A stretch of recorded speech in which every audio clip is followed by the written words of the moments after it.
Journal, la République démocratique du Congo confirme son poids dans les échanges commerciaux africains. Selon African Trade Report 2026 d'Afreximbank, la République démocratique du Congo représente 6,74% du commerce intra-africain en 2025, une notation qui la place au deuxième rang continental derrière l'Afrique du Sud et devant la Côte d'Ivoire. Cette progression, d'après ces rapports de la Banque africaine d'import-export, tient de ses exportations du cuivre et cobalt vers le marché africain. Le précision avec Ben Chokuta. Selon la Banque africaine d'import-export, Afreximbank, la part de la RDC dans les échanges entre pays africains est passée de 4,74% en 2024 à 6,74% en 2025, plaçant le pays au deuxième rang continental derrière l'Afrique du Sud. Cette performance s'explique par ses atouts géographiques et démographiques.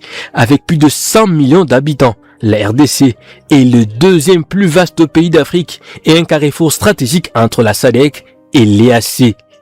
Le commerce congolais reste porté par les ressources minières, premier producteur africain de cuivre et premier producteur mondial de cobalt. Le pays exporte principalement du cuivre raffiné et des produits intermédiaires de cobalt vers ses partenaires africains.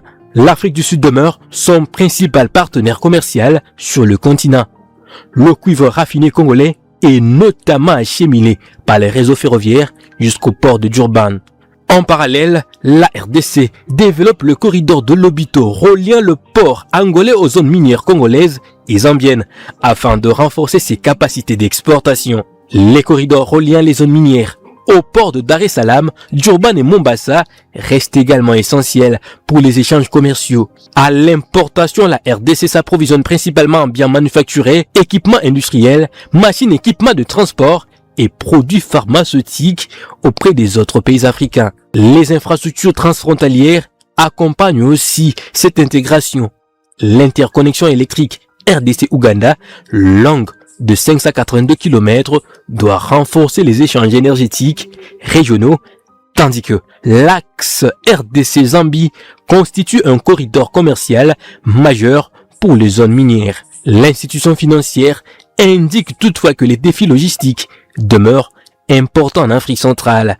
Le renforcement des infrastructures et la réduction de coûts de transport seront déterminants pour permettre à la RDC de consolider davantage sa place dans le commerce intra-africain. Merci à tous de nous avoir suivis. Aimez et abonnez-vous massivement à notre chaîne YouTube Tribeca Media. Au revoir et à la prochaine.